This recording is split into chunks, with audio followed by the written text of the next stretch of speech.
الرجيم بسم الله الرحمن الرحيم رب اشرح لي صدري ويسر لي أمري واحلل عقدة من لساني يفقهوا قولي ربنا زدنا علما اللهم فقهنا في الدين رب يسر ولا تعسر وتمم بالخير اللهم بارك لنا في أوقاتنا اللهم أيدناه بروح القدس آمين يا رب العالمين. قرآن زندہ دل انسان کے لیے نصیحت ہے. اللہ سبحانہ تعالیٰ فرماتے ہیں کہ یہ قرآن تو سراسر نصیحت اور واضح قرآن کے سوا کچھ بھی نہیں ہے، تاکہ وہ اسے ڈرائیں جو زندہ ہوں. یعنی یہ قرآن جو ہے یہ زندہ لوگوں کے لیے ہے، اور زندہ لوگ اس سے اپنے لیے ہدایت لیتے ہیں، اپنے لیے نصیحت لیتے ہیں. ابن قیم کہتے ہیں کہ لوگوں کی 3 قسمیں ہیں، 3 کوالٹیز ہیں لوگوں کی. ایک وہ شخص ہے جس کا دل مر چکا ہے، اس آدمی کے حق میں کوئی ہدایت کوئی نصیحت اس سے قبول نہیں کرتا. وہ آیات سنتا ہے پڑھتا ہے لیکن اس سے کوئی فائدہ نہیں ہوتا. مرے ہوئے انسان کے سامنے جس طرح رویا جاتا ہے چلایا جاتا ہے تو اس کو کچھ پتہ نہیں چلتا، اسی طرح اس شخص کا بھی یہی حال ہے. دوسرا وہ ہے جس کا دل زندہ ہے اور اہلیت رکھنے والا ہے، لیکن وہ تلاوت والی آیات کو کان لگا کر نہیں سنتا، وہ اس کو غفلت کے ساتھ سنتا ہے اور اس پر غور و فکر نہیں کرتا. بیٹھا تو قرآن کی مجلس میں ہے لیکن اس کی سوچ کہیں اور ہوتی ہے اور اس کی توجہ کسی اور طرف ہوتی ہے. اس کا دل جو ہے وہ غیر حاضر ہے. پہلی کیٹیگری کیا تھی؟ دل مرا ہوا تھا. اور دوسری کیٹیگری کیا ہے اس شخص کی؟ اس کے دل میں ہدایت نہیں جاتی، اس کا دل غیر حاضر رہتا ہے، اس سے نصیحت بھی حاصل نہیں ہوتی ہے. حالانکہ اس میں اہلیت ہے لیکن دل موجود بھی ہے، لیکن دل جو ہے وہ غیر حاضر ہے. تیسرا وہ شخص ہے جس کا دل زندہ ہے، وہ اہلیت بھی رکھتا ہے، وہ قرآن کی آیاتوں کو بھی پڑھتا ہے، وہ اپنے کان بھی لگاتا ہے، وہ اپنے دل سے سنتا ہے، اور جو کچھ وہ سنتا ہے وہ اس کو اپنے اوپر لیتا بھی ہے، کسی اور طرف مشغول نہیں ہوتا. تو اس بندے کا دل، اس شخص کا دل حاضر ہے کہ وہ فہم کو بھی حاصل کر رہا ہے، قرآن کی تلاوت کو بھی لے رہا ہے، قرآن سے فائدہ بھی اٹھا رہا ہے. تو اب ان 3 کیٹیگریز میں ہم نے اپنے آپ کو دیکھنا ہے کہ ہم کہاں پر فٹ ہوتے ہیں. اللہ تعالیٰ سے یہ دعا کرنی چاہیے کہ اللہ تعالیٰ ہمارے دلوں کو زندہ دل رکھنا کہ جس کے اندر قرآن اثر کر جائے، اس کا فہم اثر کر جائے اور اس پہ ہم غور و فکر کر سکیں. یہ باتیں صرف کہنے والی نہیں ہوتی، یہ محسوس کرنے والی باتیں ہیں. یہ 3 کیٹیگری جو بتا دی گئی ہیں اس میں ہم کہاں فٹ ہو رہے ہیں؟ کیا ہم اس مجلس میں آ کے بیٹھے ہیں تو کیا واقعی ہمارا قرآن جو ہے ہم اثر لے کر جاتے ہیں، فہم حاصل ہوتا ہے، یا ہم نے بس کنیکٹ کر دیا، کلاس چل رہی ہے ہم اپنے کاموں میں مشغول ہیں، یا کہیں بیٹھے بیٹھے ہمیں نیند آ گئی ہے؟ کیا ہمارا ایسا معاملہ تو نہیں ہے؟ کیا اگر جو بھی ہم باتیں سیکھ رہے ہیں کیا اس میں سے کوئی ایک بات لے کے جا رہی ہے، یا بس شوگر ملے میں ہی ہم نے اڑا دیا اور ہمیں کچھ بھی پتہ نہیں کہ 10 پارے تک ہم نے کیا سمجھا ہے، کیا پڑھا ہے، اللہ سبحانہ تعالیٰ ہمیں کیا کہہ رہے ہیں. اچھی بات ہے، یہ بہت اچھی بات ہے، شاباش، یہ بہت اچھی بات ہے، یہ بہت اچھی بات ہے. یہ ہماری طرف ہے نا.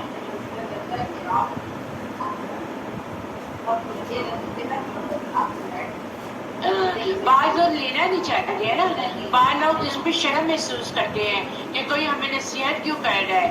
وہ 2 لفظ پڑھ کر آ گیا تو وہ مولانیاں بن گئی ہیں تو ہمیں نصیحت نہ کرے. کوئی بات نہیں، آپ نے جو اپنا فرض ادا کیا ہے نا قرآن کا، اس کا اللہ تعالیٰ آپ کو ضرور اجر دیں گے. لیکن جو انہوں نے یہ بات کی ہے تو اس کے لیے آپ اللہ سے دعا کریں کہ اللہ تعالیٰ اس کو ہدایت دے.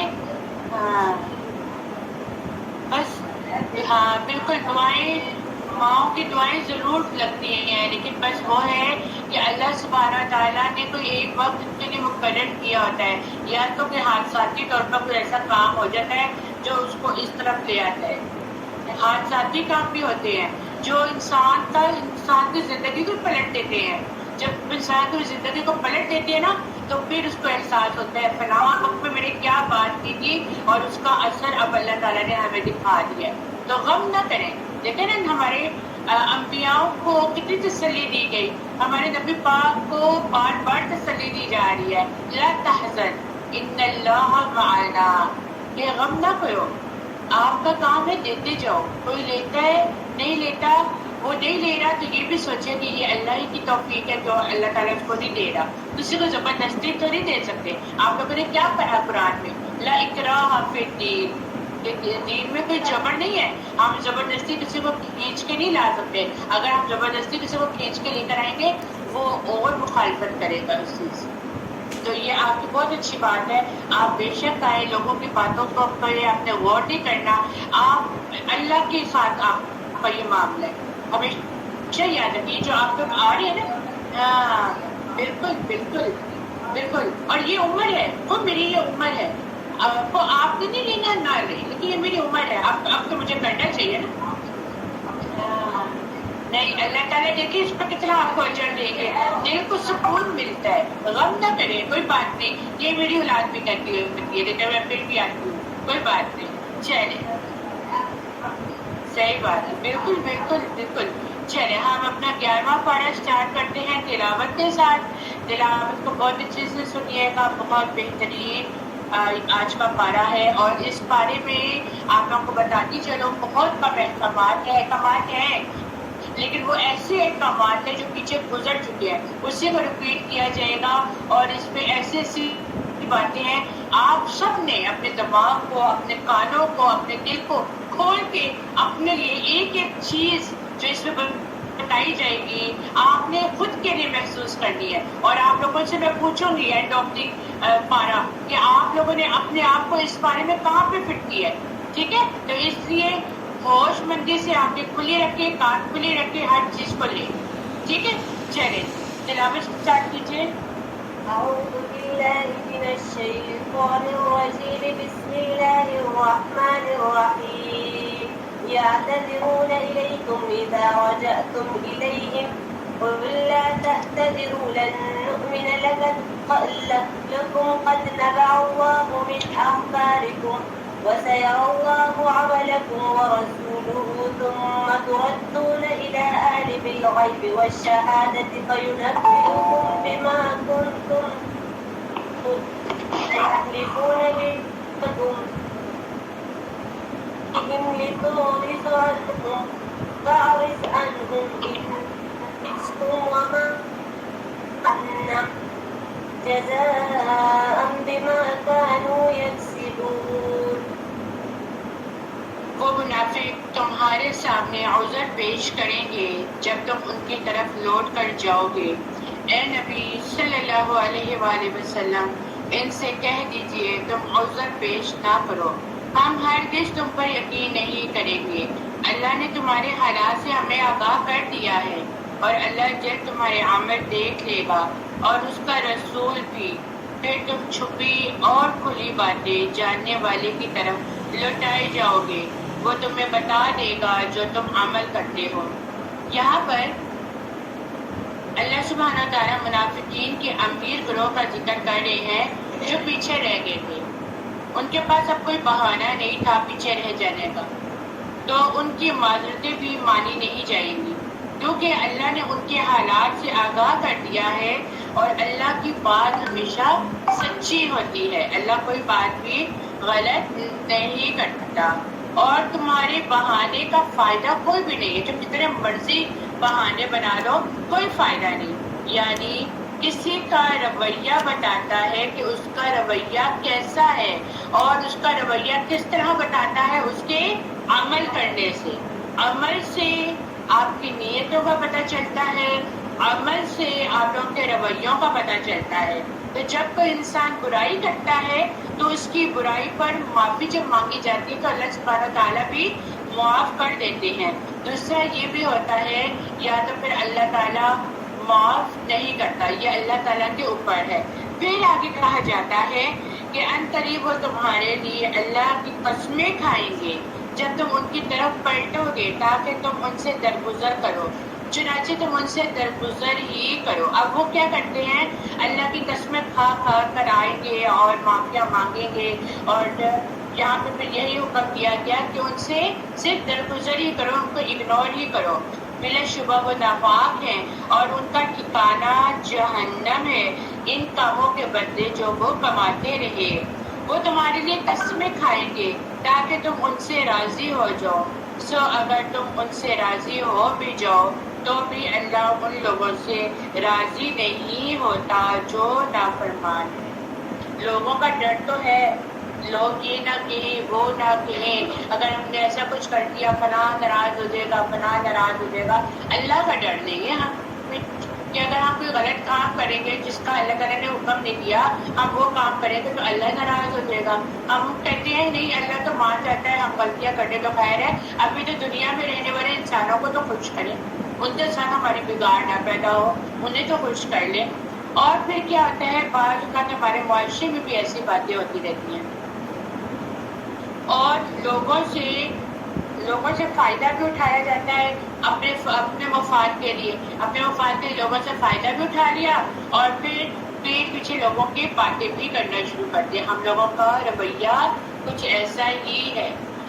اللہ تعالیٰ کہتے ہیں کہ انسان کو اللہ کی خوشنودی کے لیے ہر وقت مقدم رہنا چاہیے، اللہ کی رضا حاصل کرنے کے لیے ہر وقت خیر کے کاموں میں پڑتا رہنا چاہیے۔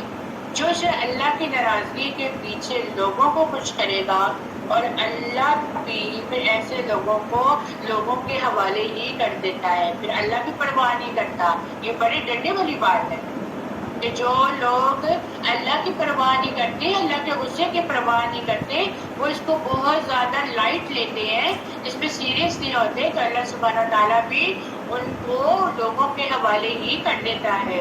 تو اس آیت سے پتہ یہ چلتا ہے کہ اللہ سبحانہ تعالیٰ فاسق لوگوں سے راضی نہیں ہوتا۔ پھر کہا جا رہا ہے دیہاتی کفر اور منافقت میں زیادہ سخت تھے اور اس امر کے زیادہ لائق ہیں کہ وہ ان احکام کو نہ جان پائیں جو اللہ نے اپنے رسول پر نازل کیے، اور اللہ خوب جاننے والا، خوب حکمت والا ہے۔ یہاں پہ اگر ہم تھوڑا سا غور کریں تو دیہاتی ان پڑھ لوگوں کے بارے میں بات کی جا رہی ہے، ان کے رویوں کی بات کی جا رہی ہے، جو پڑھے لکھے نہیں ہوتے، جنہیں دنیا اور دین کا علم نہیں ہوتا۔ آپ کبھی غور کریں تو دیہات میں جائیں، آپ کبھی غور کریں تو ان کے لہجے، ان کے تلفظ میں سختی ہوتی ہے، اکھڑا پن ہوتا ہے، وہ بات ایسے کرتے ہیں جیسے وہ کسی کو کھا جائیں گے، یا ان کا رویہ ایسا ہوتا ہے، بات نارملی کرنی ہوتی ہے لیکن ہاں جی بالکل، لیکن ان کا جو تلفظ اور ادائیگی ہوتی ہے نا وہ بہت سخت قسم کی ہوتی ہے۔ اور پھر یہاں پہ ایک بات جو خاص و خاص بات بتائی جا رہی ہے وہ یہ کہ تعلیم کا ہونا بہت زیادہ ضروری ہے، ٹھیک ہے۔ تعلیم، دنیاوی تعلیم کو دیکھیں تو وہ ہمیں درس تو سکھا دیتی ہے دنیا میں چلنے کی، لیکن اگر دینی تعلیم کو دیکھیں تو دین کی تعلیم جب انسان سیکھ جاتا ہے نا تو چار بندوں میں جب وہ بیٹھا ہوتا ہے نا تو کسی بھی ٹاپک پہ اگر کوئی بات ہو جاتی ہے تو وہ اپنی ناسمجھی کو نہیں ظاہر کرتا، وہ اس وقت قابل ہوتا ہے کہ وہ کسی بات کو بیان کر سکے، کسی بات کو بتا سکے۔ اس لیے جہاں بھی دنیا کا علم ضروری ہے وہاں کا دین کا علم بہت زیادہ ضروری ہے، اور دین کے علم سے تو نسلیں سبب پڑ جاتی ہیں۔ تو یہاں پر ان چیزوں کو یہ بتا دیا گیا، اور کچھ دیہاتی اس کو تاوان سمجھتے ہیں۔ اس کو تاوان سمجھتے ہیں کہ جو وہ اللہ کی راہ میں خرچ کرتے ہیں، ان کے لیے یہ ایک بہت بڑا جرم ہے کہ اللہ کی راہ میں خرچ کرنا وہ بہت بڑا جرم ہے۔ آپ دیکھیں کہ یہاں پہ تو دیہاتیوں کی بات ہو رہی ہے، آج ہمارا کیا حال ہے؟ ہم لوگوں کے پاس مال بھی ہے، اولاد بھی ہے اور ذرائع بھی ہیں، لیکن ہم دین کی راہ میں، اللہ کی راہ میں نکالتے ہوئے ہمارے دل تنگ پڑ جاتے ہیں۔ اور جب کوئی فنڈز مانگنا شروع کرتا ہے اپنے مساجدوں کے لیے یا خیرات کے لیے، یا تو ان لوگوں کے دل تب انہوں نے تو کچھ خرچ کرنا ہے، انہوں نے اپنی ذات پہ خرچ کرنا ہے، کوئی ضرورت نہیں ان کو دینے کے لیے۔ حالانکہ دیکھا جائے تو مساجدوں میں اگر آپ اللہ کی راہ میں قرآن پاک کو بھی رکھوا دیتے ہیں تو جتنے بھی قرآن پاک پڑھنے والے وہ کتاب کو اٹھائیں گے، آپ دنیا میں ہیں یا دنیا سے گزر چکے ہیں، جب تک وہ پڑھا جائے گا کتاب، اس کا ثواب آپ کو ملتا جائے گا۔ یا آپ کی مسجد میں یا آپ کے مدرسے میں اگر کسی نے ایک گھڑی بھی لگا دی یا ایک قرآن رکھوا دیا یا ڈیسکس لگوا دیے، یہ ٹیبلز لگوا دی جس پہ ابھی آپ لوگ بیٹھے ہیں، تو یہ کیا ہے؟ آپ لوگوں کا کار خیر میں حصہ ڈل گیا ہے، یہ ضائع نہیں ہوتا، یہ چیزیں ضائع نہیں ہوتی، اللہ سبحانہ تعالیٰ اور دیتے ہیں۔ اللہ تعالیٰ اس چیز کو اگر یہاں تو نہیں دیں گے تو اللہ تعالیٰ تو آخرت میں تو ضرور دیں گے، لیکن ان دیہاتیوں کا کیا ہے کہ وہ اللہ کی راہ میں پہ خرچ کرنے پہ جرم سمجھتے ہیں، اور وہ تمہارے خلاف زمانے کی گردشوں کا انتظار کرتے ہیں، مگر منحوس گردش انہی کے خلاف ہے، اور اللہ سبحانہ تعالیٰ خوب سننے والا اور خوب جاننے والا ہے۔ اور کچھ دیہاتی تو وہ ہیں جو اللہ اور یوم آخرت پر ایمان لاتے ہیں، اور وہ جو کچھ خرچ کرتے ہیں اسے اللہ کے ہاں قربتوں کا ذریعہ اور رسول کی دعاؤں کے حصول کا ذریعہ سمجھتے ہیں۔ آگاہ رہو، یقیناً یہ خرچ کرنا ان کے لیے قربت کا ذریعہ ہے، اللہ جلد انہیں اپنی رحمت میں داخل کرے گا، بے شک اللہ بہت بخشنے والا نہایت رحم کرنے والا ہے۔ یعنی اب اس دوسری دیہاتیوں کی بات کر دی کہ جن کے اندر تھوڑی بہت ان کی سمجھ ہے، تھوڑی بہت وہ صلاحیت رکھتے ہیں، اور وہ کیا کرتے ہیں، وہ دین کے کاموں میں آگے بڑھتے ہیں، وہ اللہ کی قربت، اللہ کی چاہنے کے لیے وہ اللہ کی راہ میں خرچ کرتے ہیں، اور وہ ہی اللہ کی قربت کا ذریعہ بن جاتے ہیں۔ پھر اللہ سبحانہ تعالیٰ بھی ان پر اپنی رحمت کی چادریں بچھا دیتا ہے، اور پھر جب وہ اللہ کی راہ میں خرچ کرتے ہیں تو کیا کہا جاتا ہے کہ اور پھر اللہ کی راہ میں خرچ کرنا کیا ہے کہ آپ پڑھ بھی رہے ہیں، آپ حصول علم کے لیے نکل رہے ہیں، آپ اس سے کچھ لگا رہے ہیں، آپ کو یہ آتا ہے، رکشے میں آتا ہے، وہ رکشے میں آ رہا ہے تو مدرسے آنے کے لیے آ رہا ہے نا، اور اس نے وہ پیسہ رکشے والوں کو دیا تو کس غرض سے دیا؟ کوئی دنیاوی غرض سے دیا ہے؟ نہیں، وہ دین کے غرض سے دیا ہے، تو دین کے غرض سے وہ اس میں کاؤنٹ ہو رہا ہے، اس میں لکھا گیا کہ یہ قرآن کے لیے آیا، اس نے جو بھی مال لگایا وہ دین کی غرض سے لگایا، تو اللہ سبحانہ تعالیٰ اس کا بھی اجر لکھ دیں گے۔ اور پھر وہی بات آتی ہے، آپ کی نیت بہت بڑی جو ہے وہ بیسک ہے، آپ کی نیت سے سب کچھ پتہ چل جائے گا۔ اور پھر نبی پاک صلی اللہ علیہ وآلہ وسلم کہتے ہیں، صدقہ کرنے والوں پر دعا کیا کرتے تھے نبی پاک صلی اللہ علیہ وسلم، نبی پاک صلی اللہ علیہ وسلم صدقہ کرنے والوں پر دعا کیا کرتے تھے، اور صدقہ کرنے والوں کے لیے بہت زیادہ اجر ہے، صدقہ کرنے والوں کے لیے اللہ سبحانہ تعالیٰ کا قرب نصیب ہوتا ہے، صدقہ کرنے والے آگ سے نجات پا جاتے ہیں، صدقہ کرنے والوں کے لیے سمندر کے اندر کی مچھلیاں بھی ان کے لیے مغفرت کی دعائیں کرتی ہیں، وہ پرندے جن کو ہم جانتے بھی نہیں ہیں، کیا ہم سمندر کے اندر مچھلیوں کو جانتے ہیں؟ نہیں، وہ ہمارے لیے مغفرت کی دعائیں کرتی ہیں، تو صدقہ کرنا کتنا افضل ہے۔ اور یہاں پر اب دیکھیں رمضان آ رہا ہے، اب آپ لوگوں نے جب بھی گھر سے نکلنا ہے آپ لوگ ضرور صدقے کی نیت کر کے آیا کریں۔ میں ہمیشہ میں روزانہ جب گھر سے نکلتی ہوں یہاں پر آنے کے لیے تو میں صدقے کی نیت کر کے نکلتی ہوں، اللہ کے راستے میں اگر کوئی مل جاتا ہے نا تو میں اس کو صدقہ ضرور دے دیتی ہوں، اور اگر نہیں ملتا تو مجھے پتا کہ میں نے نیت کی ہے تو واپسی پہ کوئی نہ کوئی مل جاتا ہے۔ اور کیا، تو بات کرنے کا مقصد یہ ہے just as a motivational talk کہ صدقہ کرنے کرنے سے آپ کی ساری بلائیں، آپ کی ساری تکالیف دور ہوتی ہیں. صدقہ کرنے سے، بتا دینے سے، یا اگر میں نے جس طرح ظاہر کیا اس سے موٹیویشن ملتی ہے بچوں کو بھی بڑوں کو بھی. اگر ہم نہیں کریں تو یہ جذبہ آ جاتا ہے، اچھا وہ کر سکتی ہے تو میں کیوں نہیں کر سکتی، میں بھی تو کر سکتی ہوں. تو بس نیت کرنی خالصتاً، کس کے لیے؟ لوگوں کو دکھانے کے لیے نہیں، خالصتاً اللہ سبحانہ تعالیٰ کے لیے. جب آپ اللہ سبحانہ تعالیٰ کے لیے کوئی بھی کام کرتے ہیں، ارادہ کرتے ہیں، نیت کرتے ہیں، لیکن اس کے بیچ میں اگر کوئی رکاوٹ آ جاتی ہے، آپ کی نیت کے عوض آپ کا وہ اجر لکھ لیا جاتا ہے. تو دیکھیں، ہم لوگ ظاہری انعام کو بہت زیادہ فوقیت دیتے ہیں، لیکن ہم چھپے ہوئے انعام کی فکر نہیں کرتے کیونکہ وہ ہمیں نظر نہیں نہ آ رہا. تو یہاں پر دیکھیں اللہ سبحانہ تعالیٰ کی قربت کا ذریعہ کیا ہے کہ نیکی کے کاموں میں آگے بڑھتے چلے جائیں، صدقہ خیرات کریں، مساجد کے لیے وقف کریں، مدارس کے لیے کچھ نہ کچھ لگائیں، اور جو کچھ آپ لگائیں گے وہ ضائع نہیں ہوگا. پھر والسابقون الأولون من المهاجرين والأنصار والذين اتبعوهم بإحسان رضي الله عنهم ورضوا عنه وأعد لهم جنات تجري تحتها الأنهار خالدين فيها أبدا ذلك الفوز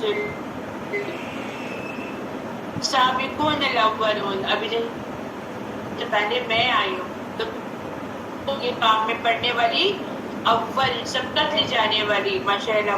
اب یہاں پہ کیا بتا دیا گیا کہ مہاجرین اور انصار میں سے اسلام قبول کرنے میں سبقت کرنے والے وہ لوگ جنہوں نے احسان کے ساتھ ان کی پیروی کی اور اللہ ان سے راضی ہو گیا اور اس سے وہ راضی ہو گئے. یعنی جس طرح حدیث میں آتا ہے کہ ایک صدقہ لانے والے کے لیے آپ صلی اللہ علیہ وآلہ وسلم نے دعا فرمائی. کیا دعا کی تھی؟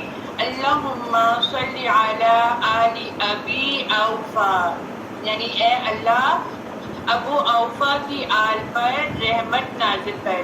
خوشخبری ہے اللہ کا قرب بھی انہیں ہی حاصل ہوتا ہے اور اللہ کی رحمت کے بھی وہی لوگ مستحق ہوتے ہیں. اور ایسے لوگوں کے لیے باغات ہیں جن کے نیچے نہریں بہہ رہی ہوتی ہیں اور ان کے لیے وعدہ ہے کہ وہ ہمیشہ اس میں رہیں گے اور اس کے لیے بہت زیادہ کامیابی ہے. اور یہ کون لوگ ہیں؟ جو سبقت لے جانے والوں میں آگے آگے رہتے ہیں، جو ایمان لانے میں جلدی کرتے ہیں، جو نیک کام کرنے میں سبقت لے جاتے ہیں. وہ یہ نہیں سوچتے ہیں کہ وہ کرے گا تو میں کروں گا، وہ کہتا ہے میں اپنا حصہ ڈال دوں، میں سابقون الاولون میں ہو جاؤں، بجائے یہ کہ ہم ایک دوسرے کو دیکھیں وہ کرے تو پھر میں آگے بڑھتا ہوں. نہیں، کیونکہ آپ کا یہاں پہ جو معاملہ ہے نا وہ ڈائریکٹ اللہ کے ساتھ ہے، بندوں کے ساتھ نہیں ہے. تو آپ نے جو بھی کام کرنا ہے اللہ کے خاطر کرنا ہے. تو اس لیے نیت کو خالص کرتے ہوئے، رویوں کو پاک رکھتے ہوئے، تو جو بھی کام کرنا ہے خالصتاً اللہ کے لیے کرنا ہے اور اللہ سبحانہ تعالیٰ پھر اس کا اجر کبھی بھی ضائع نہیں کریں گے. اور تمہارے آس پاس جو دیہاتی ہیں ان میں تو بعض منافق ہیں اور بعض اہل مدینہ بھی نفاق پر اڑے ہوئے ہیں. اے نبی آپ انہیں نہیں جانتے، ہم انہیں جانتے ہیں، ہم جلد انہیں دوہری سزا دیں گے اور پھر وہ بڑے عذاب کی طرف لوٹائے جائیں گے. دوہری عذاب، دوہری سزا کا مطلب یہاں پہ کیا ہے کہ ایک مر کے قبر کے اندر جو ان کو عذاب ہوگا، اور دوسرا اس میں بتایا جا رہا ہے جو دوسرا عذاب ہوگا وہ قبر سے نکلنے کے بعد قیامت کے دن ان پر جو عذاب ہوگا. یہاں پہ ان دو کی بات کی گئی کہ دو دوہرے عذاب دیا جائے گا. اور پھر یہ قبر کے عذاب کی دلیل بھی اس آیت سے ہمیں ملتی ہے. اور کچھ تو وہ لوگ ہیں جنہوں نے اپنے گناہوں کا اقرار کر لیا، یعنی کہ وہ اپنے گناہوں کو مان گئے کہ ہم نے گناہ کیے ہیں، انہوں نے ملا جلا عمل کیا. ملا جلا عمل کرنے سے مراد یہ ہے کبھی اچھائی کر لی کبھی برائی کر لی، یعنی کہ ان کی دونوں چیزیں جو ہے برابر برابر ہیں. اور پھر ایک اچھا اور ایک دوسرا برا کر دیا.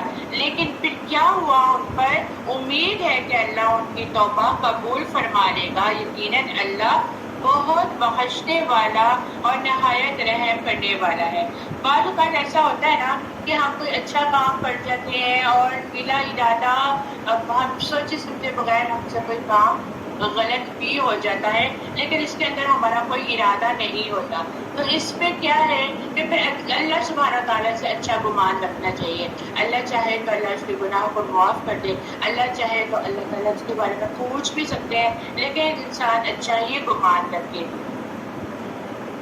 اے نبی، ان کے مالوں میں سے صدقہ کیجیے، صدقہ دیجیے۔ دیکھیں پھر صدقے کی بات آ رہی ہے، پھر صدقے کی بات بار بار یاد کروائی جا رہی ہے، تاکہ آپ اس کے ذریعے سے انہیں پاک کر دیں اور ان کا تزکیہ کریں اور ان کے لیے دعا کریں۔ بے شک آپ کی دعا ان کے لیے سکون کا باعث ہے اور اللہ خوب سننے والا، خوب جاننے والا ہے۔ صدقہ نفاق کو دور کرنے کا ذریعہ ہے، اور سب سے بڑھ کر جن سے آپ محبت کرتے ہیں، اللہ کیا کہتا ہے؟ میرے محبوب سے محبت کرو گے تو میں تم سے محبت کروں گا، اور وہ محبوب کی دعائیں لینے کا بڑا ذریعہ بن جاتا ہے کہ نبی پاک صلی اللہ علیہ وآلہ وسلم خود دعائیں کرتے ہیں اس کے لیے، اور پھر کیا ہے، دل میں چین ہے، پریشانی ہے، مصیبت ہے، صدقہ کر دیں، دل میں سکون آ جاتا ہے، اور پھر صدقہ دل کے سکون کا ذریعہ بن جاتا ہے۔ کون کتنی دفعہ صدقہ کرتا ہے دن میں؟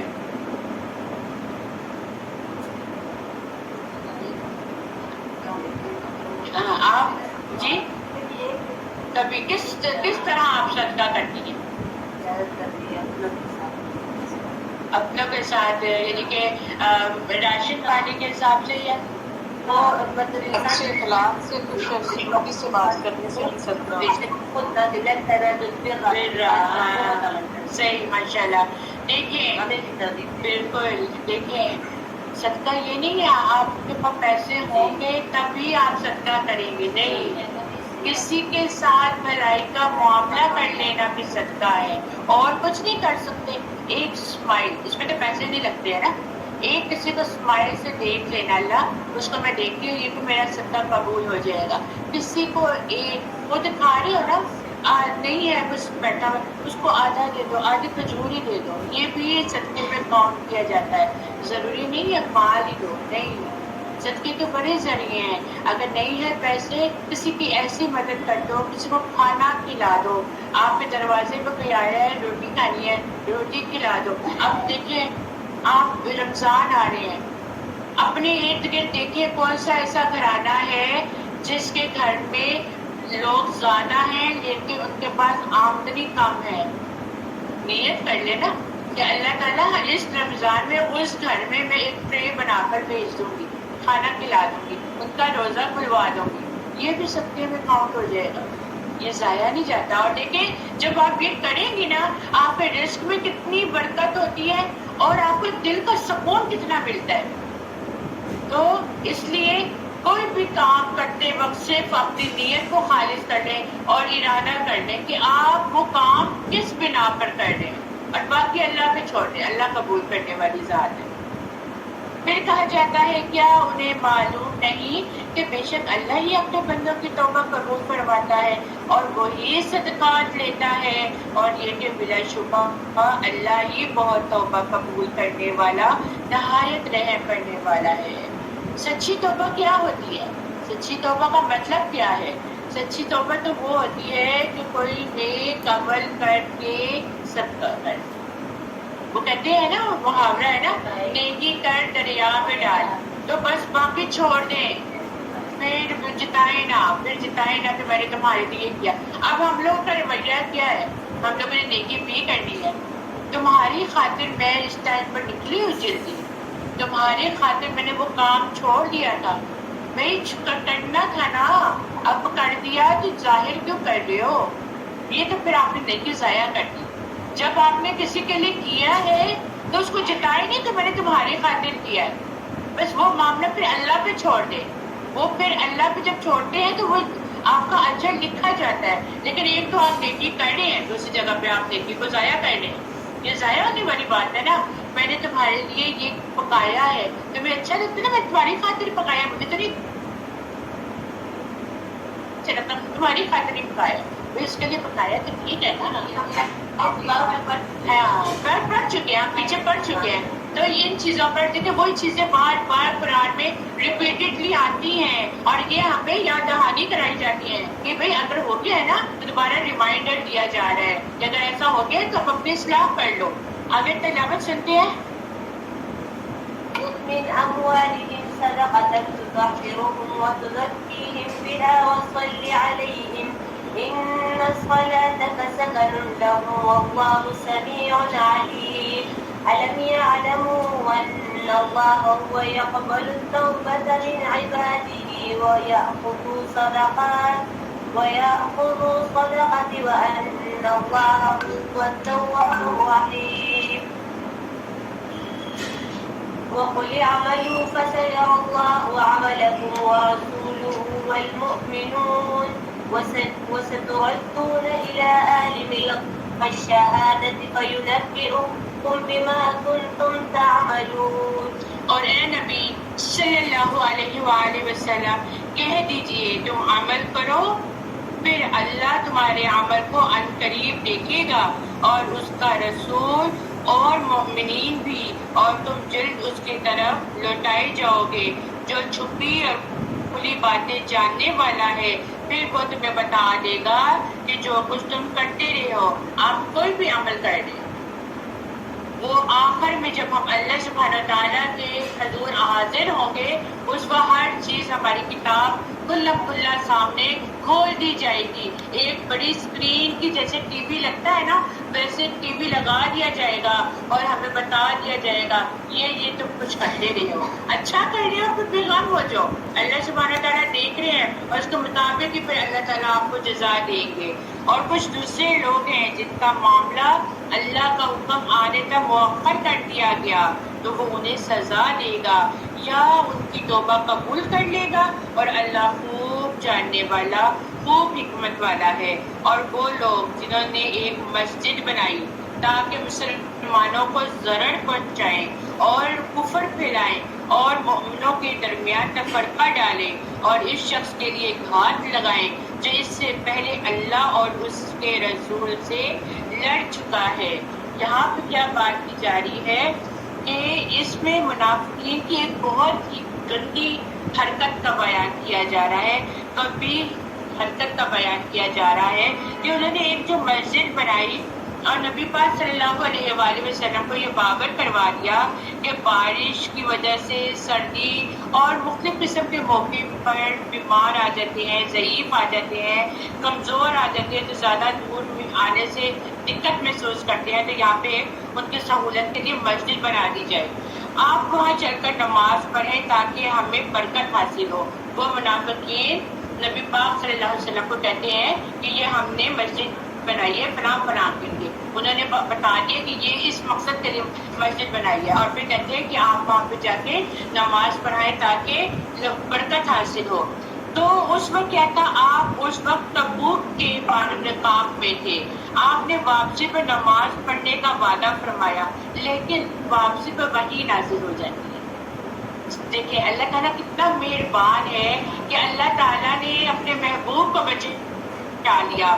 یہ واپسی پہ وحی کے ذریعے اللہ سبحانہ تعالیٰ نے منافقین کے اصل مقصد کو بے نقاب کر دیا, اس کا واضح کر دیا, اس کی اصل کہانی کہ منافقوں کا مقصد کیا ہے اس میں, تو وہ تاکہ وہ مسلمانوں کو نقصان پہنچائیں, کفر پھیلائیں اور مسلمانوں کے درمیان تفریق پیدا کریں اور اللہ اور اس کے رسول کے دشمنوں کے لیے کمین گاہ مہیا کیے جائیں. تو اور وہ ضرور قسمیں کھائیں گے کہ ہمارا ارادہ تو نیک ہی تھا. کیسے منافقت ہے, ایسے لوگ آج ملتے ہیں ہمارے معاشرے میں بھی. ایسے بہت لوگ ہیں جو منہ پہ کچھ کہتے ہیں اور ان کے پیچھے نیت جو ہوتی ہے وہ بہت غلط ہوتی ہے. لیکن کیا ہے, اللہ تعالیٰ ایسے لوگوں کو ان کی چالوں سے بچا لیتا ہے اور اللہ گواہی دیتا ہے کہ بے شک وہ سراسر چھوٹے ہیں, یعنی انہوں نے جھوٹی قسمیں کھا کر نبی کریم صلی اللہ علیہ وآلہ وسلم کو دھوکہ دینا چاہا، لیکن اللہ سبحانہ وتعالیٰ نے آپ کو ان کے فریب سے، آپ کو ان کے مکر سے بچا لیا اور فرمایا کہ ان کی نیت خراب تھی، اور یہ کہ وہ جو کچھ ظاہر کر رہے ہیں وہ جھوٹے ہیں، ان کے دل میں منافقت ہے۔ اور آپ اس مسجد زرار میں کبھی بھی کھڑے نہ ہو۔ اس مسجد کا نام جو تھا وہ مسجد زرار تھا، البتہ وہ مسجد جس کی بنیاد اول روز ہی سے تقوی کی بنا پر رکھی گئی، یعنی کہ وہ کون سی مسجد ہے جو اول بنیاد پہ رکھی گئی؟ مسجد قباء۔ یہاں پہ مسجد قباء والوں کی آپ تعریف بیان کی جا رہی ہے، اس کی زیادہ حقدار ہے آپ اس میں کھڑے ہوں۔ اس میں ایسے لوگ ہیں جو اس بات کو پسند کرتے ہیں کہ وہ پاک صاف ہوں، اور اللہ پاک صاف رہنے والوں کو پسند کرتا ہے، اور واللہ یحب المتطہرین، یعنی اللہ پاک صاف رہنے والوں کو پسند کرتا ہے۔ یہاں پہ مسجد قباء کی بات کی جا رہی ہے، اور وہاں پہ پڑھنے والے لوگوں کی بات کی جا رہی ہے کہ مسجد قباء والے لوگ جو ہوتے ہیں انہیں کیا کرتے ہیں، وہ طہارت کے لیے بھی جاتے ہیں تو وہ مٹی کے ڈھیری استعمال کرتے یا پتھر استعمال کرنے کے بعد پانی سے استنجا کرتے تھے، یعنی کہ وہ اپنی پاکی کا بہت زیادہ خیال کیا کرتے تھے۔ تو یہاں پہ ان لوگوں کی تعریف بیان کی جا رہی ہے، کیونکہ اللہ سبحانہ تعالیٰ کو بھی پاک صاف رہنے والے لوگ بہت پسند ہے۔ اس لیے کہا جاتا ہے جس گھر میں صفائی کا اہتمام نہ کیا جائے، جس گھر میں پاکی یا صفائی کا انتظام نہ کیا جائے، اس گھر میں بیماریاں آتی ہیں، اس گھر میں بیماریاں آتی ہیں، اور جس گھر میں جس کونے کو جہاں پر جو بھی گندگی کو صاف نہ رکھا جائے تو کچھ عرصے بعد وہاں پہ جنات کا بھی قبضہ ہو جاتا ہے، کیونکہ آپ کو پتہ ہے وہ تو موجود ہے اچھی صورت میں بھی ہے، شیطانی صورت میں بھی، اور اگر شیطانی صورت میں آئیں گے تو آپ کا کیا خیال ہے کہ وہ آپ کو کوئی نفع پہنچائیں گے؟ کبھی بھی نہیں، وہ نقصان ہی پہنچائیں گے۔ اس لیے جہاں پر آپ کو کہا گیا کہ ہم اپنے آپ کو صاف رکھیں، دیکھیں ہم اپنے آپ کو گندا رکھیں گے، کپڑے چینج نہیں کریں گے، پسینے کی بدبو آئے گی، دوسرا بھی جو ہمارے پاس بیٹھا ہوگا وہ پسند نہیں کرے گا۔ اب آپ ہاسپٹل میں چلے جاتے ہیں تو کیا ہوتا ہے آپ لوگ کا وہاں پہ حال؟ ایک دوسرے کی بدبوئیں چل رہی ہوتی ہیں، حبس ہو رہی ہوتی ہے، دل نہیں کرتا وہاں پہ بیٹھنے کا۔ تو صفائی نصف ایمان ہے۔ اللہ سبحانہ تعالیٰ کہتے ہیں گھروں کو، اب گھروں کا صاف رکھنے کا مقصد یہ بھی نہیں ہے سارا گند اٹھا کے باہر گلی میں پھینک، یہ جگہ بنائی ہوئی ہے گند کی تو وہاں پہ گھر کو باہر گلیوں کا صاف رکھے، اپنی قوم کو صاف رکھے۔ قوم کو رکھا جاتا ہے امن رکھے، صلح کا ارادہ رکھے، ہر ایک کے ساتھ خیر کا معاملہ کرے، اور پھر اپنے ظاہر اور اپنے باطن کو بھی صاف ستھرا رکھے۔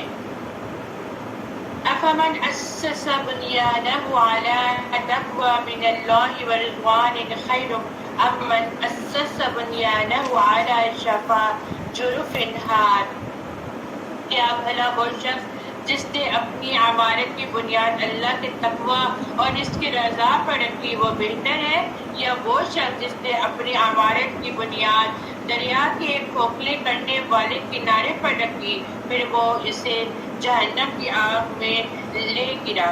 یعنی اس میں اب مومن اور منافق کے عمل کی مثالیں بیان کی جا رہی ہے کہ مومن کا عمل کیا ہوتا ہے کہ وہ اللہ پر تقویٰ اختیار کرتا ہے، اللہ پر تقویٰ اختیار کرنے کے بعد اس کی رضامندی کے کام کرتا ہے، لیکن اس کے اپوزٹ چلے جائیں، اس کے برعکس چلے جائیں تو منافق کا عمل کیا ہوتا ہے؟ وہ خیر کام بھی کرے گا نا، ایون خیر کا کام بھی کرے گا تو اس کے اندر اس کا مقصد ریاکاری ہو، پھر وہ کوئی کام بھی کرے گا تو وہ فساد برپا کرے گا کہ ہر بس تعلقات کو خراب کیا جائے اور لڑائی جھگڑا کیا جائے، اور اللہ ظالم لوگوں کو ہدایت نہیں دیتا۔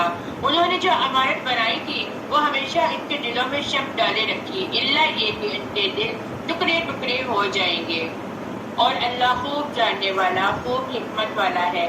بے شک اللہ نے مومنوں سے ان کی جانیں اور ان کے مال جنت کے بدلے میں خرید لیے ہیں، اور وہ اللہ کی راہ میں لڑتے ہیں، پھر وہ قتل کرتے ہیں اور قتل کیے جاتے ہیں، اور اللہ کے ذمہ سچا وعدہ ہے تورات اور انجیل اور قرآن میں، اور اللہ سے زیادہ اپنے عہد کو پورا کرنے والا بھلا کون ہے؟ لہذا تم اپنے اس سودے پر خوش ہو جاؤ جو تم نے اللہ کی راہ کے لیے کیا ہے. یعنی یہ مسلمانوں کو کہا جا رہا ہے، لیکن یہ خوشی اسی وقت منائی جا سکتی ہے جب مسلمان کو یہ سودا منظور ہو کہ وہ اللہ کی راہ میں اپنے جان اور مال کی قربانی کرنے میں پیچھے نہیں ہٹیں گے. ان لوگوں کے لیے یہ خوشخبری ہے، اور وَذَلِكَ هُوَ الْفَوْزُ الْعَظِيمُ، اور یہی بہت بڑی کامیابی ہے. اور کامیاب لوگ کون ہوتے ہیں؟ اب ان کی کیٹیگری آگے بتا دی جا رہی ہے. التائبون العابدون الحامدون السائحون الراكعون الساجدون الآمرون بالمعروف والناهون عن المنكر والحافظون لحدود الله وبشر المؤمنين. اب ان کے اندر، ان مسلمانوں کے اندر ان کوالٹیز کا ہونا بہت زیادہ ضروری ہے. اور وہ کون سے لوگ ہیں جو کامیاب ہیں اور جن کے لیے خوشخبری ہے کہ وہ مومن توبہ کرنے والے ہیں. تائبون، وہ توبہ کرنے والے ہیں، اللہ سے توبہ کرتے ہیں، ہر حال میں توبہ کرتے ہیں، گناہ سرزد ہو یا نہ ہو وہ ہر وقت اللہ سے معافی مانگتے رہتے ہیں کہ اللہ اگر ہو کیا گناہ تو معاف کر دیں. پھر کون ہے؟ عابدون، عبادت کرنے والے. اور عبادت کرنے والے سے وہ فرض ادا نہیں کرتے بلکہ وہ ایکسٹرا نوافل کا بھی اہتمام کرتے ہیں. وہ تہجد کو بھی پڑھتے ہیں، وہ اشراق کو بھی پڑھتے ہیں، وہ چاشت کو بھی پڑھتے ہیں، صلاۃ توبہ بھی پڑھتے ہیں، وہ ہر چیز کا اہتمام کرتے ہیں. پھر کون ہے؟ الحامدون، حمد کرنے والے، ہر حال میں اللہ کی تعریف بیان کرنے والے. ہر حال میں خوشی آتی ہے یا غم آتا ہے، ہر حال میں اللہ الحمدللہ الحمدللہ الحمدللہ علی کل حال. یا اللہ تیرا شکر ہے، ہر حال میں تیرا شکر ہے. مصیبت آتی ہے اس پہ واویلا مچانے کی بجائے کیا کرتے ہیں؟ اللہ تیرا شکر. اور جب وہ یہ بات کہتے ہیں نا کہ مصیبت آنے پہ بھی اللہ تیرا شکر، اللہ تعالیٰ خوش ہوتے ہیں، اللہ تعالیٰ ان سے وہ مصیبتوں کو ختم کر دیتے ہیں. اور خوشی ملنے پر بھی جب وہ خوش ہوتے ہیں، شکر ادا کرتے ہیں، اللہ تعالیٰ کہتے ہیں دیکھو یہ وہ لوگ ہیں کامیاب لوگ جو نعمتیں ملنے پر بھی میرا شکر ادا کر رہے ہیں. ورنہ ہم لوگوں کا کردار کیا ہے؟ مصیبت آ جاتی ہے تو اللہ کو یاد کرنا بھول جاتی ہے، گلہ کرنے لگ جاتے ہیں، اور جب خوشی مل جاتی ہے تو اللہ کو بھول جاتی ہے. ہمارا رویہ ایسے ہی ہے نا. پھر کون ہے؟ السائحون، وہ کون لوگ ہوتے ہیں؟ روزہ رکھنے والے. آ رہے ہیں آگے ہے، کل پرسوں روزے کریں، مہمان دروازے کھولنے کے لیے تیار ہو جائے. اب کیا ہے؟ وہ کیا کرتے ہیں؟ روزہ بھی رکھتے ہیں. اور دوسری طرف دیکھیں تو سائحون میں روزہ کے ساتھ وہ لوگ بھی شامل ہیں کہ جو علم کی راہ میں نکلتے ہیں، اور جو علم کی راہ میں نکل کر علم حاصل کرتے ہیں. تو آپ آگے نا خوش ہو جائیں. اللہ سبحانہ تعالیٰ نے آپ کا نام لکھ لیا ان لوگوں میں، اور ان لوگوں میں اللہ تعالیٰ نے آپ کو چنا ہوا ہے. الشبا کو بھی اللہ تعالیٰ نے چنا ہوا ہے. الشبا دیکھیں نکلتی شاباش. ایسے بچوں کو موٹیویٹ کیا کرے، تعریف کیا کرے، تاکہ ان کے اندر اور جذبہ آئے اچھے کام کرنے کا. پھر کون ہوتے ہیں؟ الراکعون، رکوع کرنے والے. ہمبل ہو کر ہمبلنس، عاجزی کے ساتھ، انکساری کے ساتھ، اور خوب رکوع کرنے والے ہو جاتے ہیں. پھر کون ہے؟ ساجدون، سجدہ کرنے والے. خوب سجدہ کرتے ہیں. سجدے میں جا کے اللہ تعالیٰ سے راضی ہونے کی دعائیں کرتے ہیں. سجدے میں جا کے اپنے آنسو بہاتے ہیں. سجدے میں جا کے اپنی بات بنواتے ہیں. سجدے میں جا کے وہ ایسا فیل کرتے ہیں جیسے وہ اللہ سبحانہ تعالیٰ کی گود میں ہیں. کبھی ایسا اس دفعہ رمضان میں فیل کر کے دیکھیں، جب آپ سجدے میں جاتے ہیں ایسا لگتا ہے جس سے کسی ماں نے آ کے تھام لیا. تو سجدہ کرنے والوں میں سے بن جائیں. پھر کون ہے؟ الآمرون بالمعروف، نیکی کا حکم دینے والے اور برائی سے روکنے والے، اور اللہ کی حدود کی حفاظت کرنے والے۔ اور اے نبی، مومنوں کی خوشخبری تو یہی ہے، تو ہم نے خود کو شیطان کے ہاتھوں میں نہیں ڈالنا، ہم نے خود کو شیطان کے ہاتھوں میں نہیں بیچنا، اور اگر ہم اس سے بچ جائیں گے تو انشاءاللہ تعالی ہم نے اللہ کے ساتھ جنت کا سودا کر لیا۔ یہ اتنی سی آیت ہے، اور اس اتنی سی آیت میں جنت والوں کا پورے ایک قصہ بیان کر دیا گیا ہے کہ جو جنت کا حصول چاہتے ہیں تو پھر ان کو کیا کیا کرنا چاہیے۔ آج آپ لوگوں کا ہوم ورک یہ ہے کہ آپ لوگوں نے گھر جا کے اس کی آیت کو الگ الگ چارٹس پہ لگا کر اپنے گھروں کی دیواروں پہ لگائیں، اور پھر یاد کرتے رہیں کہ میں نے کس کیٹیگری میں جانا ہے۔ ہم نے سب کیٹیگری میں جانا ہے، یہ نہیں کہ صرف ایک کو چناؤ کرنی ہے، ہم نے سب میں جانا ہے، اور ہم نے ان چیزوں کا اختیار کرنا ہے۔ کوشش درکار کرے، اللہ تعالیٰ خود آپ لوگوں کو عمل کرنے کی توفیق دے گا۔ نبی اور ایمان والوں کے لائق نہیں کہ وہ مشرکوں کے لیے بخشش کی دعا کریں، خواہ وہ ان کے قریبی رشتے دار ہی کیوں نہ ہو، اور ان کے متعلق یہ واضح ہو جانے کے بعد کہ بلا شبہ وہ دوزخی ہیں۔ یعنی کہ یہاں پر حکم دے دیا گیا کہ جو اللہ کو نہیں مانتے، نبی کو نہیں مانتے، ایمان نہیں لاتے، مشرک ہیں، وہ مر جائیں تو ان کے لیے بخشش کی دعا نہیں کرنی، یہ کیونکہ یہ کون ہے؟ دوزخی ہیں۔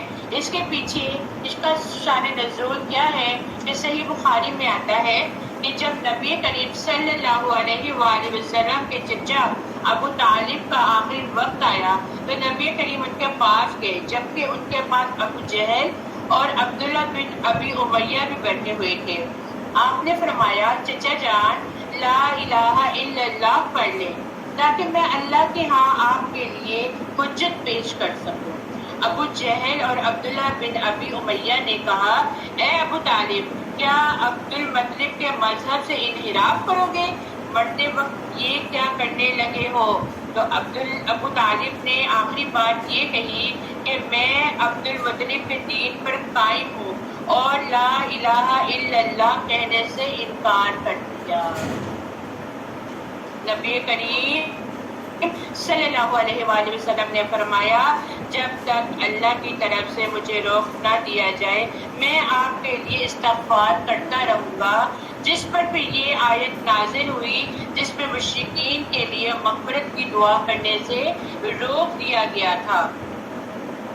وَمَا كَانَ اسْتِغْفَارُ إِبْرَاهِيمَ لِأَبِيهِ إِلَّا عَن مَّوْعِدَةٍ وَعَدَهَا إِيَّاهُ، اور ابراہیم کا اپنے باپ کے لیے بخشش کی دعا کرنا بس ایک وعدے کے باعث تھا جو وعدہ انہوں نے اس سے کیا تھا۔ پھر جب ابراہیم کا واضح ہو گیا کہ یقیناً وہ اللہ کا دشمن ہے تو وہ اس سے بیزار ہو گئے۔ یعنی ابراہیم علیہ السلام پر بھی جب یہ بات واضح ہو گئی کہ میرا باپ اللہ کا دشمن ہے اور جہنمی ہے تو انہوں نے اس سے اظہار برات کر دیا اور اس کے بعد مغفرت کی دعا نہیں کی، حالانکہ بے شک ابراہیم علیہ السلام بڑے نرم دل اور بہت تحمل والے تھے۔ آگے کی تلاوت سنتے ہیں۔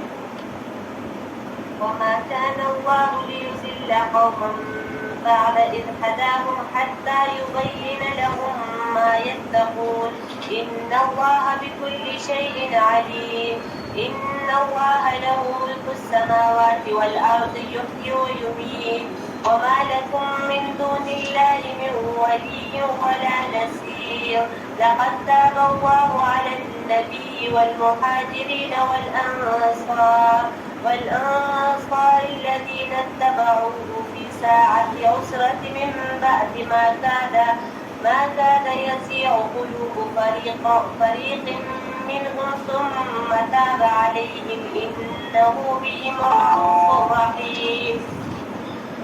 اور اللہ ایسا نہیں کہ کسی قوم کو ہدایت دینے کے بعد گمراہ کر دے جب تک کہ ان کے لیے وہ چیزیں واضح نہ کر دے جن سے وہ بچیں۔ بے شک اللہ ہر چیز کو خوب جانتا ہے. بے شک آسمانوں اور زمین کی بادشاہی اللہ ہی کے لیے ہے. وہی زندہ کرتا ہے اور وہی مارتا ہے، اور اللہ کے سوا تمہارا کوئی دوست اور مددگار نہیں. یقیناً اللہ نے نبی اور ان مہاجرین اور انصار پر مہربانی فرمائی جنہوں نے تنگی کی گھڑی میں آپ کی پیروی کی تھی. یعنی یاد رکھیے، عام حالات میں امن میں سکون ہر کسی کے ساتھ دینے میں آتا ہے. کوئی مشکل میں ہے اس کے لیے آسانیاں پیدا کرنا شروع کر دو. کوئی تنگی میں ہے تو اس کے لیے کوئی مسبب الاسباب کا ذریعہ بن جاؤ، جیسے غزوہ تبوک کے موقع پر ہوا تھا. اور اس وقت دوسروں کا ساتھ دینا، جس وقت انسان کبھی کبھی ایسا بھی حالات آتے ہیں کہ آپ جب دوسروں کی مدد کرنے لگتے ہیں تو وہ جو تنگی میں ہوتا ہے، لیکن جب آپ اس کی مدد کر رہے ہوتے ہیں تو آپ بھی ہینڈ ٹو ماؤتھ والا معاملہ کر رہے ہوتے ہیں. یعنی کہ آپ کے پاس اتنے ذرائع نہیں ہے، آپ ہینڈ ٹو ماؤتھ ہے، لیکن پھر بھی آپ کسی کی مدد کر رہے ہیں، کسی کے لیے آپ کسی کی خدمت کر رہے ہیں اور اچھا اجر پانے کے لیے اس کے لیے چل رہے ہیں. یا آپ کے لیے آپ کے پاس بہت کام ہے، ہر کام ہے، آپ کاموں میں پھنسے ہوئے ہیں، لیکن اس کے باوجود بھی آپ اللہ کی راہ کے لیے نکل گئے. اس وقت بھی آپ لوگوں سے میں کہوں گی کہ بہت سے گھروں میں کام ہوں گے. کسی نے شاپنگ کرنا ہوگا، کسی کی چوڑیاں رہ گئی ہیں، کسی کے سوٹ رہ گئے ہیں، کسی کے جوتے رہ گئے ہیں، کسی کے کچن کا کوئی کام رہ گیا ہے روزوں کے لیے بنانا ہے. لیکن آپ لوگوں نے اس کو پیچھے چھوڑ کے آپ لوگوں نے قرآن کو ترجیح دی ہے. آپ لوگ اس کو پیچھے چھوڑ کر آپ لوگ اللہ کی راہ میں آئے ہیں. اور یہ آن لائن اسٹوڈنٹس بھی جنہوں نے اپنے وقت کو، اپنے کاموں کو گھر بیٹھی ہوئی اس کو پینڈنگ پہ چھوڑ کر اور دل جمی کے ساتھ قرآن کی کلاسز لینے کے لیے بیٹھے ہیں، تو اس کا بھی اجر ضائع نہیں جاتا. اللہ تعالیٰ ان کو ضرور دیتا ہے. اور پھر اس کے بعد کہ ان میں سے ایک گروہ کے دل بہک جانے کو تھے، پھر اللہ نے ان پر مہربانی فرمائی. انسان کا ڈبل ہو جاتا ہے نا، شیطان بہکا دیتا ہے. چھوڑو، اتنے دن تک تو جانتی نہیں ہو، اب کیا ضرورت ہے جانے کی. خیر ہے، ایک کلاس ختم ہو جائے کوئی بات نہیں، ضائع ہو جائے گی کوئی فرق نہیں پڑتا، لیکن پتہ چلتا ہے فرق پڑتا ہے. پچھلی بات پہ وہ جو ایک ریپوٹیشن چل رہی ہوتی ہے، تسلسل چل رہا ہوتا ہے، وہ بیچ میں پتہ نہیں چلتا کہ اب بات کیا کی جا رہی ہے. یہ صرف حرج ہوتا ہے، باقی آئے نہ آئے وہ تو پھر آپ لوگوں نے شیطان کا ہاتھ پکڑ لیا نا. ٹھیک ہے، اچھا جی. بے شک وہ ان پر بہت شفقت کرنے والا، نہایت رحم کرنے والا ہے. اور پھر دیکھیں مشقت اور کیا ہوتی ہے. اللہ تعالیٰ شفقت کن لوگوں پر کرتا ہے؟ جو مشقت اٹھاتے ہیں. یاد رکھیے، کچھ کاموں پر انسان کا نفس مائل نہیں ہوتا، نفس پر برا لگتا ہے. اب آگے طویل روزے ہیں، چھوٹی راتیں ہیں، بڑے دن ہیں، راتوں کا قیام ہے، اور یہ بھی انسان کو اللہ کی توفیق سے ملے گا. تو اللہ سے دعا کرنا ہے آپ لوگوں نے. روزے تو آ رہے ہیں، اللہ تعالیٰ ہمیں روزے رکھنے کی توفیق دے. یہ دعا کریں اللہ تعالیٰ ہمیں صحت والی حالت میں رکھے. بہت سے لوگ ایسے ہوتے ہیں جن کو روزہ رکھنا بھی نصیب نہیں ہوتا، اللہ یہ کہ اگر وہ بیمار ہو تو بیچارے نہیں رکھ سکتے. لیکن اس کے علاوہ بھی بہت سے ایسے کام ہوتے ہیں نیکی کے جو وہ کر گزرنے میں پیچھے نہیں ہوتے ہیں. تو اس پہ یہ حیران نہیں ہونا چاہیے جب وہ کوئی اچھا کام کر لے تو اس پہ اپنی برائی نہیں بیان کرنی چاہیے. واہ واہ، آج تو میں کس مقام پر ہوں، میں تو بہت بڑا عالم فاضل بن گیا، میں تو قرآن کلاس میں جاتی ہوں، مجھے تو سب آ گیا. نہیں، یہ دیکھیں، یہ بھی آپ کو اللہ کی توفیق کی وجہ سے آیا ہے. اور اگر اللہ توفیق نہ دیتا تو ہم کوئی اچھا کام نہ کرتے. اور جب ایک دفعہ اچھا کام کرنے کی لذت محسوس ہونے لگتی ہے نا تو انسان پھر پیچھے نہیں ہٹتا، وہ خود بھی کرتا ہے اور دوسروں کو بھی موٹیویٹ کرتا ہے. اور ان 3 افراد پر بھی مہربانی فرمائی جنہیں حکم الہی کے انتظار میں چھوڑ دیا گیا تھا. اب یہاں پہ ان 3 صحابہ کی بات کی جا رہی ہے کہ یہ 3 صحابہ کون تھے؟ کعب بن مالک، مرارہ بن ربیع اور ہلال بن امیہ. یہ تینوں بہت ہی زیادہ نہایت مخلص انسان تھے، مسلمان تھے، اور اس سے پہلے بھی وہ غزوات میں، جنگ میں شریک ہوتے تھے.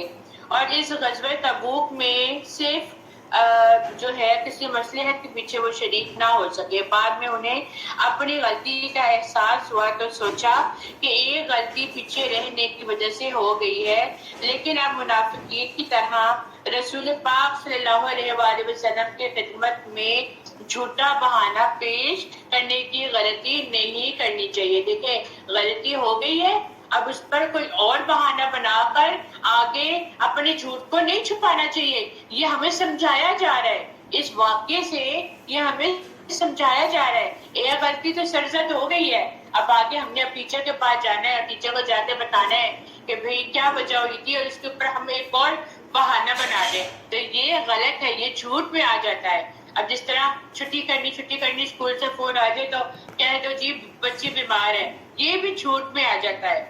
چنانچہ حاضر خدمت ہو کر اپنی غلطی کا صاف اعتراف کر لیا. یہ ہوتا ہے اصل مومن. اصل مومن کا کردار یہ ہوتا ہے، غلطی ہو گئی ہے جا کے بتا دے ہاں جی ہم نے یہ غلط کر دیا ہے. ٹھیک ہے، کیا ہوگا زیادہ سے زیادہ تھوڑی سی ڈانٹ پڑ جائے گی، مار پڑے گی، چلو مار بھی پڑ جائے گی لیکن جھوٹ سے تو بچ جائیں گے نا. ہاں آخری میں مار کھانے سے تو بچ جائیں گے نا.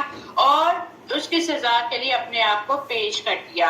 حتیٰ کہ جب ضمیر فراخی کے باوجود ان پر تنگ ہو گئی تو ان کی جانیں بھی ان پر تنگ، اور انہوں نے سمجھا کہ اللہ کے غضب سے خود اس کے سوا ان کے لیے کوئی جائے پناہ نہیں. پھر اللہ نے ان پر مہربانی کی تاکہ وہ توبہ کریں. بے شک اللہ بہت زیادہ توبہ کرنے والا، نہایت رحم کرنے والا ہے. اب نبی کریم صلی اللہ علیہ وآلہ وسلم نے ان کے معاملے کو اللہ کے سپرد کر دیا کہ وہ ان کے بارے میں کوئی حکم نازل فرما دیں گے.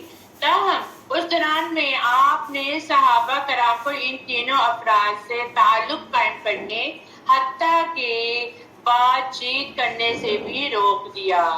40 راتوں کے بعد انہیں حکم دیا گیا کہ وہ اپنی بیویوں سے بھی دور رہیں، اور پھر بیویوں سے بھی جدائی عمل میں آ گئی. پھر مزید 10 دن گزرے تو توبہ قبول کر لی گئی.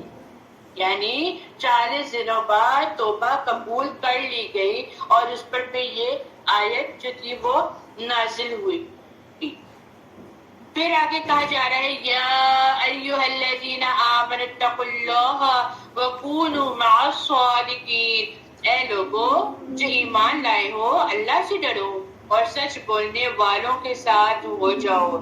سچائی ہی کی وجہ سے اللہ سبحانہ وتعالیٰ نے ان تینوں صحابہ کی غلطی نہ صرف معاف کی تھی بلکہ ان کی توبہ کو قرآن بنا کر نازل کر دیا گیا. اس لیے مومنوں کو حکم دیا گیا ہے کہ اللہ سے ڈرو اور سچوں کے ساتھ رہو. اور اس کا مطلب یہ بھی ہے کہ جس کے اندر اللہ کا خوف ہوگا وہ سچا ہوگا، اور جو جھوٹا ہوگا تو سمجھ لیجئے وہ تقوی سے خالی ہے.